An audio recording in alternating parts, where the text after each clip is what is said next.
नमस्कार, आप देख रहे हैं ट्रेडर्स हॉटलाइन। मैं हूं आपके साथ श्रेया ठाकुर। मेरे साथ मौजूद है मेरी सहयोगी कंचन नौटियाल और आज के मेहमान आशीष बहिती जी, जो अगले आधे घंटे आपके सवालों के जवाब देंगे। बाजार की बात करें तो देखिए, कल की भारी बिकवाली के बाद बाजार आज संभलने की कोशिश कर रहा है। निफ्टी जहां ग्रीन टेक में कामकाज करता हुआ 60 अंकों की बढ़ोतरी फिलहाल देखने को मिल रही है। 22,888 के लेवल पर ये कारोबार कर रहे हैं। वहीं बैंक निफ्टी में देखिए आज अच्छी तेजी निफ्टी के कंपैरिजन में देखने को मिल रही है। 745 अंकों से ज़्यादा की बढ़ोतरी यहाँ पर देखने को मिल रही है और 48,809 के लेवल पर कारोबार करता हुआ। मिड कैप और स्मॉल कैप शेयरों में देखिए थोड़ी दबाव देखने को मिल रही है, लेकिन सेक्टर स्पेसिफिक नज़र डालें तो फार्मा सेक्टर्स आज ज़्यादा दबाव में देखने को मिलेगा। 2.5% से ज़्यादा ये इंडेक्स देखिए अभी गिरकर कारोबार कर रहा है और इस पे और डिटेल में बात करेंगे, लेकिन पहले बात करते हैं आशीष जी से। आशीष जी, स्वागत है आपका CNBC आवाज़ पर। कैसे रीड कर रहे हैं आज मार्केट को, जिस तरीके से देखने को मिल रही है यहाँ पे तेज़ी कल की भारी बिकवाली के बाद? स्पेशली बैंक निफ्टी को कैसे रीड करें, क्या रणनीति और अप्रोच आज के लिहाज से मार्केट में रहेगी? गुड मॉर्निंग श्रेया जी, गुड मॉर्निंग कंचन जी, गुड मॉर्निंग एवरीवन। श्रेया जी देखिए, जरूर तेजी जरूर है बट सस्टेन नहीं हो पा रही है। बैंक निफ्टी में थोड़ी सी तेजी बनी है बट ओवरऑल स्ट्रक्चर अभी भी सेल ऑन राइज का ही है। कोई पुल बैक आए तो वहां पे बिकवाली की ही सलाह रहेगी हमारी। जब तक निफ्टी अपना 20 डेमा तो बहुत दूर हो चुका है, ऑलमोस्ट 20 डेमा ही इसका 23,400 के करीब हो चुका है, तो आप समझ लीजिए काफी दूर यहाँ पर 20 डेमा। बट कोई भी पुल बैक आता है अंटिल 23,200 तो हम वहां पे शॉर्टिंग की ही अपॉर्चुनिटी ढूंढ रहे हैं। जिनके पास भी शॉर्ट है बने रहे। हमें लगता है नीचे में शायद निफ्टी 22,700 तक का भी जोन एक बार वापस टेस्ट कर सकता है। बैंक निफ्टी में एक बार फिलहाल के तौर पे हम शॉर्ट से एग्जिट करने की सलाह दे रहे हैं। यहाँ पे इन लेवल्स पे शॉर्ट नहीं करना है। 20 डेमा के आसपास में अगर बैंक निफ्टी मिलता है तो वहां पे वापस हम एक शॉर्टिंग अटेम्प्ट करेंगे। बट अभी बैंक निफ्टी में शॉर्ट से एग्जिट कर लें और कोई नो ट्रेड जोन में बैंक निफ्टी प्लेस्ड है अभी। तो ये थी राय बैंक निफ्टी में। और साथ ही साथ जो हमें ये जोश देखने को मिल रहा है, बेसिकली आरबीआई के 1.5 लाख करोड़ तक जो लिक्विडिटी बढ़ाने को लेके ऐलान आया है, उससे सारी ही बैंकिंग शेयर्स में एक अच्छा खासा मोमेंटम देखा गया है। 700 पॉइंट्स की बढ़त हमें अभी रिसेंटली देखने को मिली थी। HDFC बैंक, ICICI बैंक में भी अच्छा खासा हमें एक अपसाइड मोमेंटम देखने को मिला है। इनफैक्ट अगर आज फार्मा सेक्टर की तरफ नजर डाली जाए, यहाँ पे जो मूड माहौल है वो थोड़ा सा बिगड़ा हुआ दिखाई दे रहा है। ट्रम्प जी की कॉमेंट्री आई है जो टेरिफ रेट को बढ़ाने के लिए, उससे जो फार्मा का डर है वो कहीं ना कहीं बढ़ता हुआ एविडेंटली चार्ट्स पे दिखाई दे रहा है। और चार्ट्स पे ही नहीं बल्कि अगर हम स्टॉक स्पेसिफिक अप्रोच भी देखें तो वहां पे भी जो एक गिरावट है वो एविडेंटली शोकेस हो रही है। ग्रेन्यूल्स में हमें सबसे ज्यादा गिरावट देखने को मिल रही है, करीब करीब 6% की। इनफैक्ट जो सन फार्मास्यूटिकल है, ल्यूपिन है, जाइडस है, इसमें भी 3 से 4% का एक दबाव देखने को मिल रहा है। अब बात कर लेते हैं एक बार मिड कैप की और स्मॉल कैप की। हमें पिछले कुछ ट्रेडिंग सेशन से मिड कैप में और स्मॉल कैप में काफ़ी ज़्यादा प्रेशर डेफिनेटली देखने को मिला। और अभी प्रशांत जैन जी भी हमारे चैनल पे आए थे, उन्होंने भी मिड कैप में बोला था कि जो वैल्यूएशंस हैं इस टाइम पे काफ़ी ज़्यादा स्ट्रेच्ड आउट हो गए हैं, जिसका जो अब रिएक्शन है वो डेफिनेटली दिखाई दे रहा है। अगर इस टाइम पे आप पिछले एक हफ्ते का चार्ट देखेंगे तो वहाँ पे मिड कैप के अंदर हमें अप्रॉक्सीमेटली 7.5% की एक नेगेटिव ट्रेंड देखने को मिला है। और पिछले एक साल में जो मिड कैप है उसने भी करीब करीब 7.5% का रिटर्न हमें जनरेट करके दिया है। तो कहीं ना कहीं वैल्यूएशन जो है वो ओवरस्टेज्ड है और वो जो रिएक्शन है वो मिड कैप के अंदर एविडेंटली शोकेस्ड भी है। तो चलिए, ये तो मूड माहौल था, सेक्टर स्पेसिफिक अप्रोच थी। अब आगे बढ़ा जाए और जो हमारे दर्शक है उनके साथ डायरेक्टली जुड़ लिया जाए। सबसे पहले जो दर्शक है वो हमारे साथ जुड़े हैं नासिक से भरत जी। भरत जी नमस्कार। हाँ नमस्कार मैम जी, आपका सवाल।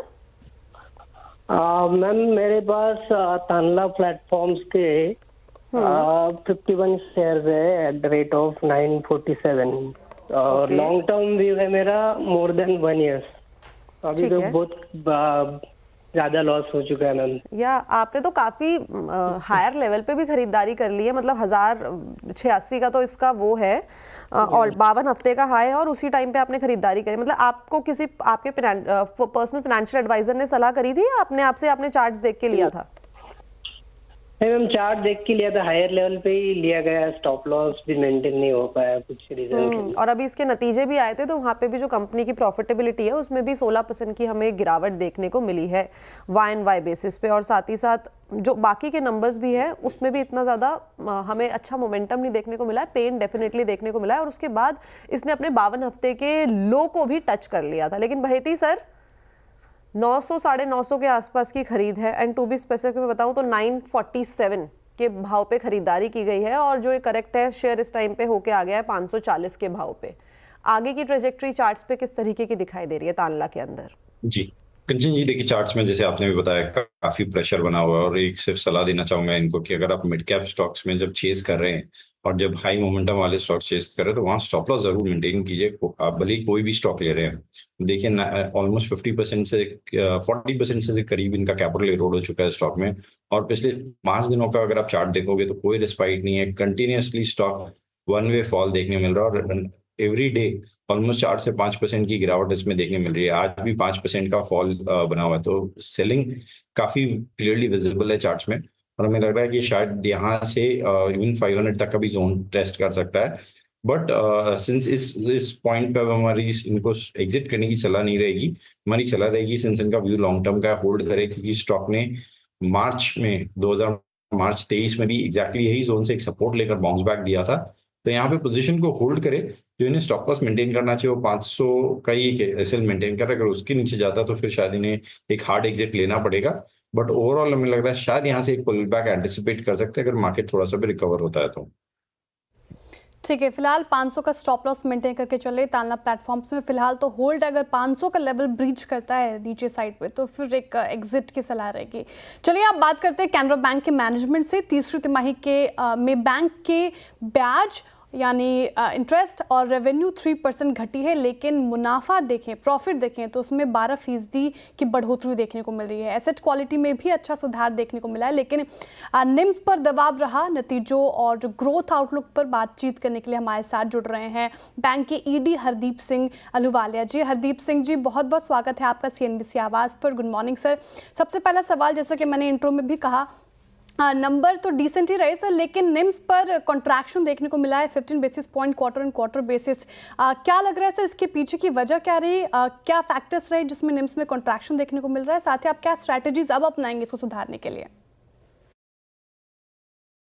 Madam, so far as NIM is concerned, NIM has seen a contraction of 5 basis point quarter on quarter, mainly because the cost of deposit has gone up. If you see during the last financial year, the cost of deposit has gone up by 30 basis point, whereas the yield of advances has gone up by 19 basis point. Although in the last quarter, cost of deposit और yield on advance दोनों ही 2 basis point increase दर्ज किए, मगर चूंकि deposit proportion ज़्यादा है इसीलिए उसका impact निम पे दिखता है। सेकेंडली, हमारा जो कॉस्ट ऑफ बोरिंग्स था वो भी इंक्रीज हुआ, उस पर भी प्रेशर देखने को मिला, और अदर इंटरेस्ट इनकम वो थोड़ी कॉन्ट्रैक्ट की गई। और एक चीज और देखने को मिली, जहां पे हम लोग रिप्लेस कर रहे थे जो टर्म डिपॉजिट को, because of the tight liquidity in the system, we have seen that replacement cost was high. Then there is also a guidance from RBI that penal interest to be classified as other charges. तो इन सब का मिला जुला effect रहा कि कुछ contraction निम पे देखने को मिला। तो ये तो बात हो गई नेट इंटरेस्ट मार्जिन की। गुड मॉर्निंग हरदीप सर, मैं कंचन बात कर रही हूँ CNBC आवाज़ से। लेकिन निम्स के अलावा अगर हम कंपनी के नॉन परफॉर्मिंग एसेट की बात करें तो वहाँ पे हमें एक स्लाइड डिक्लाइन देखने को मिला है। अप्रॉक्सीमेटली 3.34% पे नंबर्स रजिस्टर हुए हैं। इनफैक्ट जो नेट NPA है उसमें भी एक सुधार देखने को मिला है, स्लाइट इंप्रूवमेंट 0.89% पे भी है। अब इसके पीछे के कंपनी के क्या ऐसे स्पेसिफिक मेजर्स रहे हैं जिससे जो नॉन परफॉर्मिंग एसेट है कंपनी के उसमें हमें ये एक इंप्रूवमेंट देखने को मिला है? और आगे चल के आपको क्या लगता है कि जो ग्रॉस NPA है वो 3% से नीचे कंपनी ला सकती है? Madam, so far as the guidance number is considered on GNPA and NNPA, हमारा गाइडेंस नंबर मार्च 25 का 3.5% का था, और as on date, as on December, we have exceeded that guidance and we are already at 3.34. Very soon you will be seeing probably in the next quarter that our GNPA going down below 3%. And NNPA is concerned, NNPA also sharp decline has been seen from guidance number was 1.10, but we are already at 0.89. हमने आप continuously देखेंगे हमारी recoveries are more than the slippage. Slippage के front में भी अगर देखेंगे तो जो हमारा 3000 करोड़ का स्लिपेज होता था वो इस समय 2300 करोड़ का है, तो 700 करोड़ का वहां बेनिफिट मिलता है. और increased recovery, that combined effect is giving us the drastic drop in GNPA, NNPA, increase in provision coverage ratio and credit cost भी हमारी डिक्रीज हुई है क्योंकि हमारी प्रोविजन का रिक्वायरमेंट्स कम हुई है.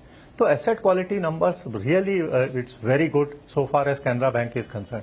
Slippage ratio below 1% is considered to be a very good slippage ratio, and continuously for the last quarter also, this quarter also, we have tried to maintain below 1%.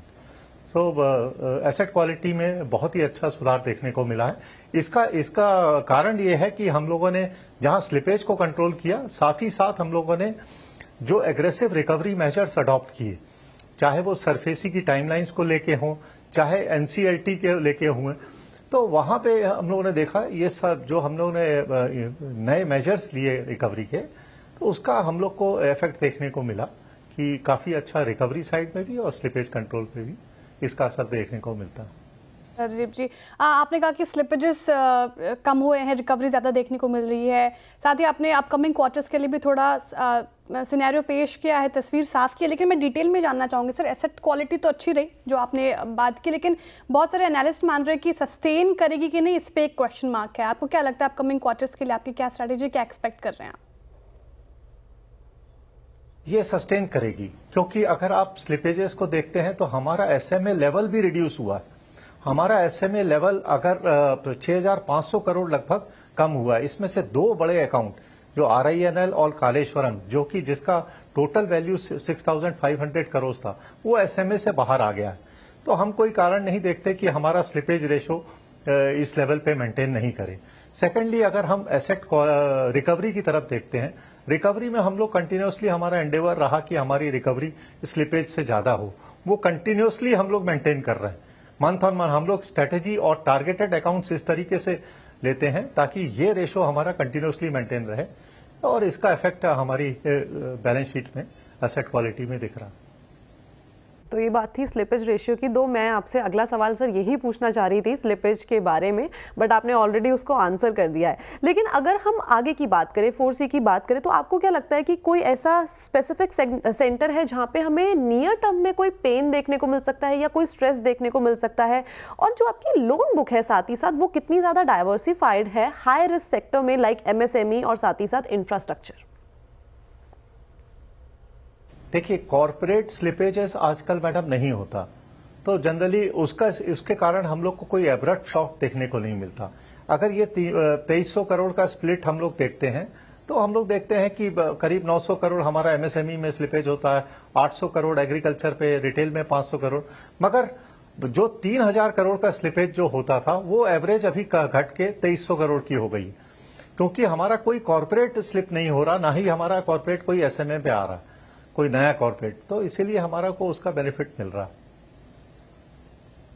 Sir, RBI की जो खबर है liquidity को लेकर, उसको कैसे देख रहे हैं आप? उसका कितना असर आपको होता दिख रहा है? साथ ही बजट आने में बस 2-3 दिन बाकी रह गए, बजट से क्या उम्मीद है आपको?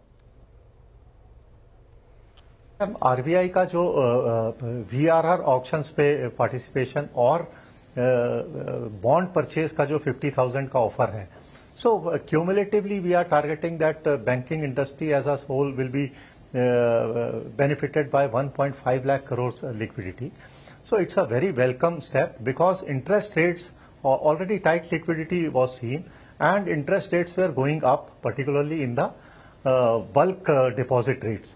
So वो वॉर हमको अभी सॉफ्टन होता हुआ दिखाई देगा और इसका काफी बेनिफिट बैंक्स को मिलेगा. तो thank you so much Hardeep sir हमारे साथ जुड़ने के लिए, वक्त निकालने के लिए, एंड होप सो कि आने वाले क्वार्टर्स में भी हमें इसके अंदर एक अच्छे नंबर्स देखने को मिले. Thanks a lot for joining us today. Thank you so much. तो चलिए, वक्त हो गया है एक छोटे से ब्रेक का, लेकिन आप जाइए कहीं नहीं, क्योंकि ये तो पैनल भी बहुत बड़ा है और साथ ही साथ ये हफ्ता भी बहुत बड़ा है, क्योंकि शनिवार तक आपको CNBC आवाज़ के साथ जुड़े रहना है। लेकिन फिलहाल के लिए एक कुछ सेकंड के ब्रेक के बाद वापस से मिलेंगे ट्रेडर्स हॉटलाइन पर। Welcome back. आप देख रहे हैं ट्रेडर्स हॉटलाइन CNBC आवाज़ पर। अब वक्त हो चुका है ग्रोथ कोड का। ग्रोथ कोड जो ग्रो और CNBC आवाज़ के एक खास पहल है, जिसके ज़रिए हम आपको मार्केट से जुड़ी बारीकियों और ट्रेडिंग स्ट्रैटेजीज़ के बारे में बताते हैं, जिससे आप निवेश से जुड़े सही फैसले ले सके। और इस हफ्ते सेबी के होल टाइम मेंबर मिस्टर अनंत नारायण ने FNO ट्रेडिंग की नई गाइडलाइंस पर अपने विचार साझा किए हैं। आइए सुनते हैं इस बारे में उन्होंने क्या कहा है।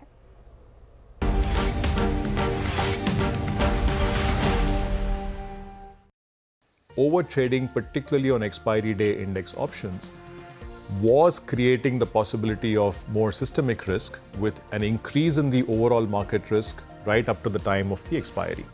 So these two areas, one is a systemic risk area, the other of related to investor protection, is something that we were looking at closely, and we were consulting with market participants for months together.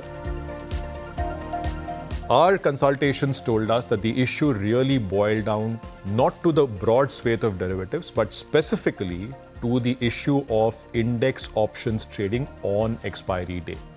So it was a very clinical approach that we subsequently adopted, essentially to address this specific issue of overtrading in index options on expiry day.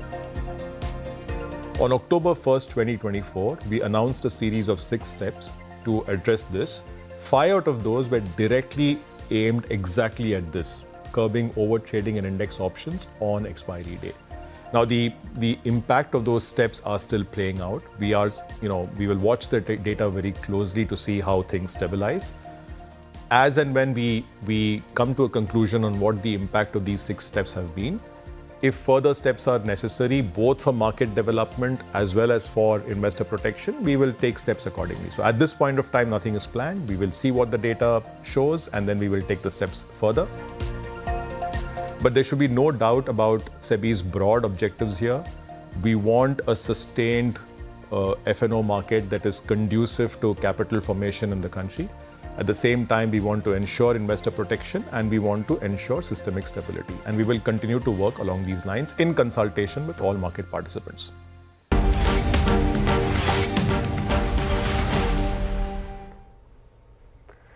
तो ये है CNBC आवाज़ और साथ ही साथ grow की एक खास पहल, ताकि इन्वेस्टर और ट्रेडर्स को एक सही राह दिखाई जा सके और जितने भी हमें मार्केट के अंदर फ्रॉडस्टर्स देखने को मिलते हैं उनसे सीधा सीधा बचा जा सके। अब डायरेक्टली चलते हैं बहेती सर के पास। काफ़ी लंबे टाइम से उनसे हमने बातचीत नहीं की। बहेती सर, फार्मा शेयर में तो एक अच्छा खासा हमें डाउनसाइड मोमेंटम देखने को मिल रहा है। बहेती सर नहीं दिख रहे हैं मुझे? अच्छा, दिख गए, ओके। सर, फार्मा शेयर में हमें अच्छा खासा डाउनसाइड एक देखने को मिल रहा है, क्या अपॉर्चुनिटी बन रही है यहाँ पे? नहीं कंचन जी, इनफैक्ट शॉर्टिंग की अपॉर्चुनिटी बन रही है। कुछ फार्मा स्टॉक्स जिनमें हमने वन वे रैली देखा था, वहाँ पे अब अच्छा पॉइंट आ गया है कि हाँ प्रॉफिट बुक करें और इनफैक्ट फ्रेश शॉर्ट्स भी डिप्लॉय कर सकते हैं। ऑलरेडी हम ने लॉरस पे एक शॉर्ट राइड कर रहे हैं, तो यहाँ पे अगर किसी के पास भी शॉर्ट है तो बने रहे। हमें लग रहा है कि जिस हिसाब से कल नंबर के बाद रिएक्शन देखने मिला लॉरस लैब में, स्टॉक कल 11-11.25% गिरा और आज वापस 4-4.5% की गिरावट हो चुकी है। इसमें मुझे लग रहा है ये वेल प्लेस्ड है, अपना 200 EMA वापस टेस्ट करता हुआ देखने मिल सकता है। तो 480 तक का जोन इसमें आता हुआ देखने मिल सकता है। तो जिनके पास शॉर्ट है बने रहे, 530 का एक स्टॉप लॉस जरूर रखें। ठीक है, जिनके पास शॉर्ट है वो बने रहे। फिलहाल ये रणनीति आपको फार्मा स्टॉक्स में अपनानी चाहिए। कुछ और सवाल लेते हैं, सोशल मीडिया से हमारे दर्शक जुड़ रहे हैं। और सर, कल्याण ज्वेलर्स पे काफ़ी ज़्यादा सवाल है। कल्याण ज्वेलर्स का चार्ट देखें आशीष जी, जिस तरीके से इसमें गिरावट देखने को मिली, इनफैक्ट आज ही देख लिए, आज भी इसमें गिरावट देखने को मिल रही है 2% से ज़्यादा, इनफैक्ट 3% तक ये लुढ़क कर कामकाज करता हुआ कल्याण ज्वेलर्स में। क्या रणनीति अपना यहाँ पे ट्रेडर्स? जी श्रेया जी, देखिए ट्रेडर्स के लिए तो आई थिंक बहुत अच्छा एक चार्ट रहा है, क्योंकि ट्रेडर्स को ऐसे गिरते हुए स्टॉक में बहुत इजी ट्रेड मिलते हैं जहां पे आपको वन वे सेलिंग मिला है। बट हाँ, अगर आप इन्वेस्टर रहे और अगर आपने लॉन्ग कर रखा है तो ज़रूर एक कंसर्निंग चार्ट है, क्योंकि वन वे हम देख रहे हैं 7 जनवरी से जो इसमें गिरावट चालू हुई है, वो सिर्फ एक दिन थोड़ी सी रेस्पाइट देखने मिली थी। अदरवाइज हर दिन इसमें करीब 3 से 4% की गिरावट वन वे सेलिंग देखने मिल रही है, and with the volume. But best part ये है कि पिछले 3 दिनों में अगर मैं वॉल्यूम देखूँ तो ये थोड़ा सा श्रिंक होता हुआ देखने मिल रहा है। तो जिनके पास लॉन्ग है, हमारी सलाह रहेगी कोई पुल बैक आता है तो उसमें से एग्जिट करे, और एक फ्रेश अपॉर्चुनिटी शॉर्ट की अगर इसमें ढूंढनी है तो 500 का जो जोन है वहां पर अगर ये शॉर्ट स्टॉक आता है तो वापस एक शॉर्ट की अपॉर्चुनिटी बनेगी 530 के स्टॉप लॉस लगाकर। तो ये थी राय कल्याण ज्वेलर्स पे, और अपने पीक से ये करीब करीब 45% करेक्ट भी हो चुका है। Baheti sir, thank you so much आज हमारे साथ जुड़ने के लिए, बढ़िया जानकारी शेयर करने के लिए और अपना समय देने के लिए। Thanks a lot for joining us today. तो चलिए ट्रेडर्स हॉटलाइन को यहीं पे समेटते हैं, लेकिन आप कहीं मत जाइएगा क्योंकि श्रेया आपके साथ जुड़ी रहेगी खिलाड़ी नंबर 1 के साथ, और मैं तो आपके साथ ऑल टाइम जुड़ी हूं अपने सोशल मीडिया प्लेटफॉर्म्स के थ्रू। धन्यवाद।